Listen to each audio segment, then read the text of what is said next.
Stay in touch with us on Facebook and Instagram at Unique Yet Connected.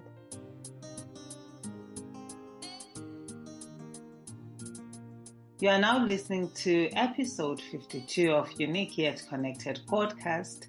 The theme for this episode is Codependency Blitz.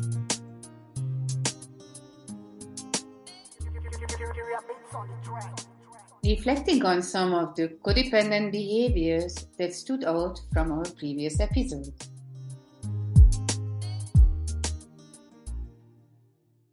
Hello, brilliant souls in and around the world. Nolitha Kozwa Fenton is my name, Tolokas is my clan name, and this is episode 52. A warm welcome to Unique Yet Connected podcast. As always, Kinga on the other side of the virtual. Over to you, Kings. Thank you, Noli. Hello, dear listeners and co-editors. I'm Kinga Silagi. We have established in the codependent series that people can exhibit codependency in different ways and at varying levels.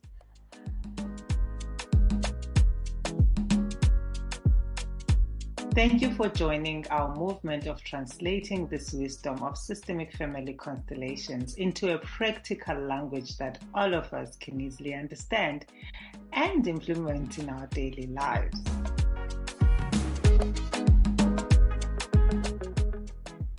We have done 18 episodes on the codependent behaviors, and in this episode, we are reflecting on the episodes that stood out for some of our listeners and us. In the codependent phase of the relationship, you can't imagine life without the other.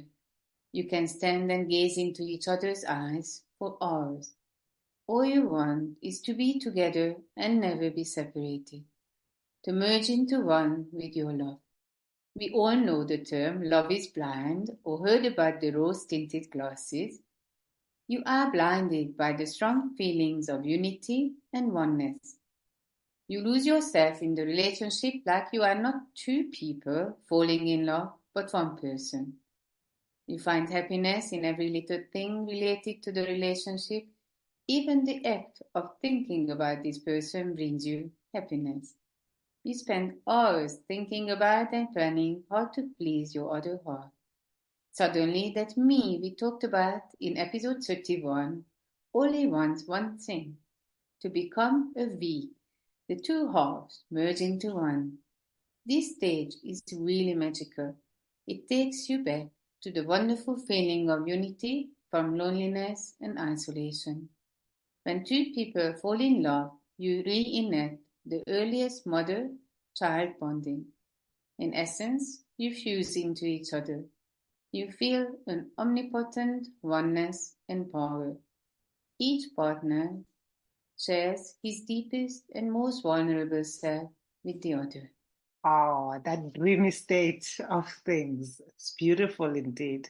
And first codependent behavior that we're starting with is lacking boundaries between yourself and others.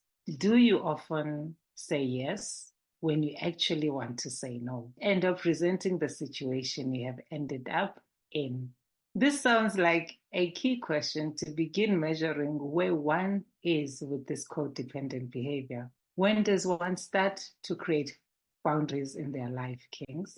You, as an individual, start to create your separate identity and with it, your boundaries at the toddler development stage. This stage happens between the ages of 9 months and 3 years old. This stage is linked in with learning to become counter-dependent, separating yourself from mom. This is where you learn when to say yes or no. You learn about willpower, freedom, and danger. And when it comes to danger, you instinctively learn what your mom is scared of and what she considers safe. Some of the things you refuse to do and always end up saying no to could actually be linked to generational negative experiences. This boundary of yours might have been created a long time ago and way before your time. For example, if someone has drowned in your family line, then the family is gonna have a subconscious fear of water, and you will be told that going into water is dangerous. What can you say to somebody who's figuring out a life with boundaries? When you work with long-standing boundaries, you have to be careful not to tear them down too fast. Start with experimenting with them. What happens if you push this boundary of yours? What if you push another? Healthy boundaries are there, but not rigid. What happens when your boundaries are too loose? Your life is like a little boat on a stormy ocean, totally in the mercy of the waves coming from other people. The stronger the push from someone else, the more they intrude into your personal place, and it feels like that you cannot do anything about this. What happens when your boundaries are too rigid? You lose the joy of life. Life is about experience. Growth happens through experiencing different things. The rigid boundaries stop you from enjoying the natural flow of life. The rigid boundaries need to be gently stretched for joy to return into your life. It's all about balance and flow. You can catch this codependent behavior on episode 35, where you can start to decode your codependency level. Our next codependent behaviors, they are two, and they go hand in hand with each other. They are ignoring your own needs and putting other people's needs before your own. And what are the important questions to ask here, Kings? Are you a natural caretaker? If yes, be aware that you might have to look for the other signs of codependency in you. Do you take as good care of yourself as you take of others? Would you rather buy the most fashionable shoes for your daughter than go and pay for a massage for yourself? Dear listener, I would like you to make note of not buying shoes that are necessity, but that they are fashionable. Do you feel guilty when you take care of yourself? Do you take care of yourself so you can be there for others? Yeah, taking care of others seems like a righteous thing to do. It's like you are in good standing with God and humanity when you take care of others. Why are these questions the most important for our listeners? I wanted to say it is something almost like a social sickness, being in a burnout. And burnout happens when you overpush the responsibility, taking care of others, which also means your work.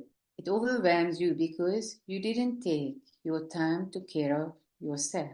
When we normally talk about a tank which is empty, where do you think you're getting the feeling from? You also have to look at yourself a little bit from the outside, like you would be another person. And when you look after this other person or treat this other person, are you treating yourself like that? Are you taking good care of you? Or are you here to take care of the others? I mean, we all know on an airplane what they say, that the parent has to put on the oxygen mask first and only after put on the child. If you put it on the child first, you might pass out and you're only able to put it on one child and not the others. But when you put your well-being first, you are able to help everyone around you. And that is one of the deepest things we have to think about when it comes to this. So if you'd like to listen to the full episode on this codependent behavior, you can go to episode 36. And the next one is feeling like you've lost your sense of self. It sounds like a hopeless place to be in, King. What is this about? The main thing here is that when something happens to you as a child, and as a result of this, you end up not knowing who you are. Then you allow the outside to tell you who you are instead of taking pleasure in getting to know yourself. You are still listening to episode 52.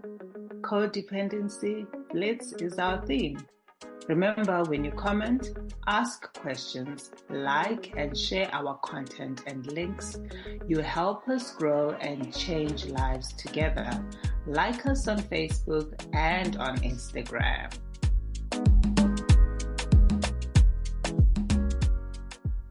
Here are some of the questions to help you check in with this codependent behavior. Is there a certain feeling of emptiness that you don't seem to be able to shake off? Does it feel like that inside you there is something that feels like a void and a hollow feeling? Have you ever experienced this void? Do spend some time with those questions and see what comes up for you.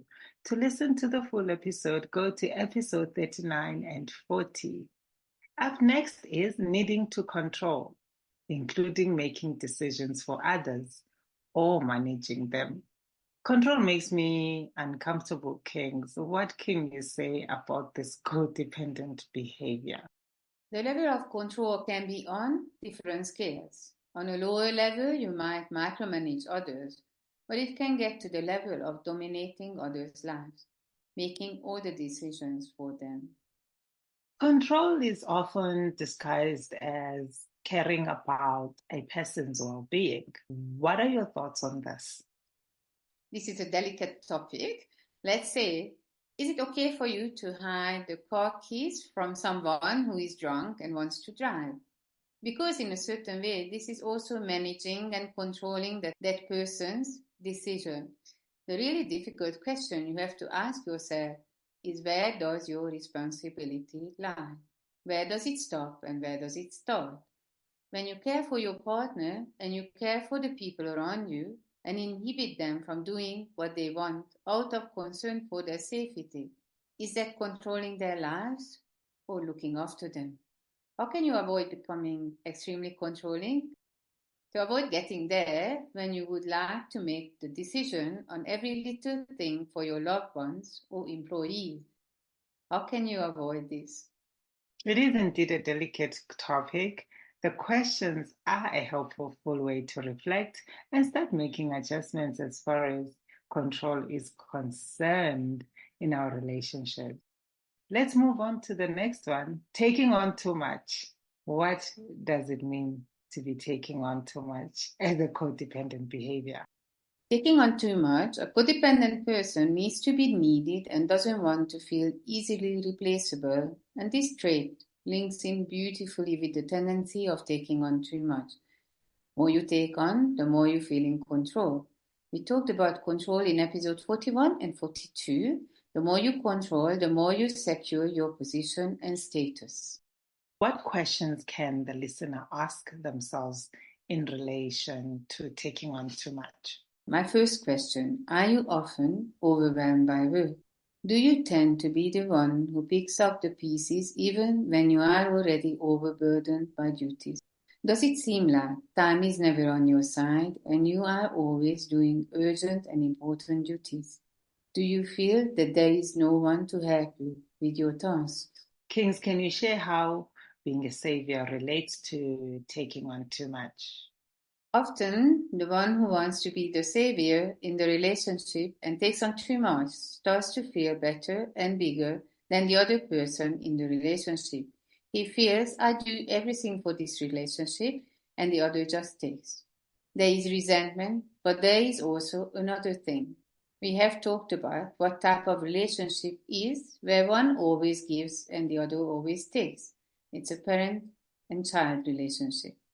When you introduce the same dynamic into your partner relationships, this also includes business partnerships, the relationship changes in the dynamics to a parent-child relationship.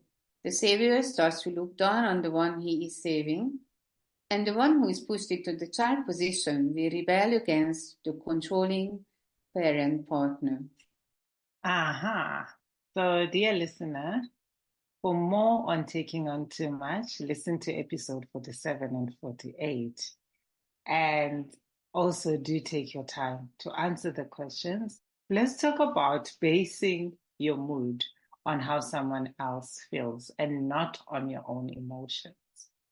When you respect yourself and your feelings, and at the same time have the capacity to also respect other people's feelings, you are able to keep your emotional equilibrium. The question is, how well can you balance and regulate your own feelings? What do you mean by regulating in this context? Regulating means that even though you have this feeling coming up in a big way, yet you are able to balance yourself back to your equilibrium. Instead of reacting to your emotions and feelings, you are able to respond to them. You recognize the moment when you can still stop the emotional avalanche or eruption. You are able to actively engage with your feelings. The truth is that you can only stop the feeling that overtakes you when you put in an effort to catch the soul that created it. Yes, you heard me right. Emotions are always created by souls, and sometimes by generational souls. What do you mean by generational thoughts? What I mean by it is that you inherit generational thought patterns from your ancestors. When you find yourself in a certain situation, this pattern will force you to emotionally react to it in a certain way, with shame, happiness, anger, or sadness. Remember to regulate your emotions and listen to episode 49 for the full episode. Up next is resenting, not receiving appreciation for your action. What is this codependent behavior all about? This links in very much with taking on too much, because even though taking on too much seems like a selfless act, but it is not so selfless that you think it is. The minimum that you would like to get back is feeling appreciated by the other. That they tell you what a great person you are, and they see that you are doing all these things for them. This is resenting not receiving appreciation for your actions in a nutshell, or at least one side of it. With this one, what really intrigued me is that why does it relate to not being seen? Being seen is an important aspect for you to feel you are part of life. In the systemic family constellations, often the work is about healing the feeling of not being seen. When we work with this, who didn't see you, or from the ancestors, who was the one who was not seen? That is a big question to ask. How do people display this type of codependent behavior?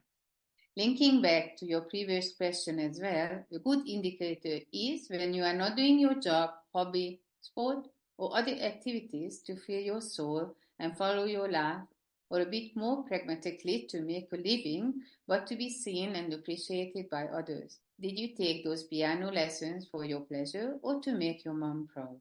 This requires honesty and vulnerability. Do you have any more questions to help our listeners peel more layers on this one? Do you only feel valuable when others see your success, appreciate it, and celebrate you? Or when you do something, you are the one who decides on its value, not depending on whether it is seen by others or not? Thank you, Kings, for all those questions. And for a full episode on this one, listen to episode 50 and 51. And this is it for this episode. And hopefully you'll go back and listen to all the episode, dear listener. And I must say to you, this series on codependent behavior has really revealed so much I didn't know about myself. So I hope that as you go into the episode, it also reveals something about you and something that will also help you in your healing journey.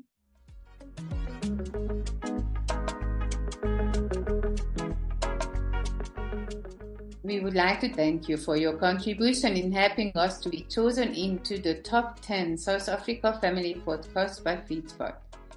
Join our monthly virtual connection circle every last Tuesday evening of the month. To receive your link, subscribe on our website www.uniqueyetconnected.com or check for updates on our socials at uniqueyetconnected.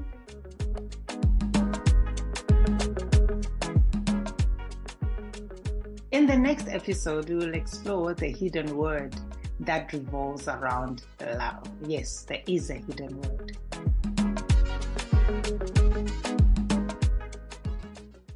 If you feel like you are experiencing limiting patterns or relationship issues and would like to have an individual session, book a family constellation session with us on our website www.uniqueyetconnected.com or on our socials, Facebook or Instagram. Our handle on both platforms is @uniqueyetconnected.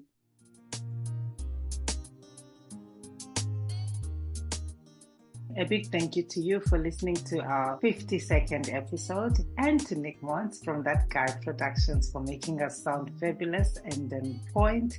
And episode 53 is in 2 weeks' time from now. Tune in on the 18th of August, 2024 from 10 a.m. South African Standard Time. For links and updates, stay tuned to our Facebook and Instagram pages at Unique Yet Connected, unique spelled YOUNIQUE. Stay unique, stay connected, and remember, you are one of a kind, and we can only create a really meaningful podcast together. Siyabulela, Kosonom, till the next episode. Listenem, siyabulela, dankjewel. Thank you for being with us for the last 2 years and supporting us all the way through. You are our inspiration in doing this work, and you are in our heart and in our minds all the time when we work with this topic. Thank you so much.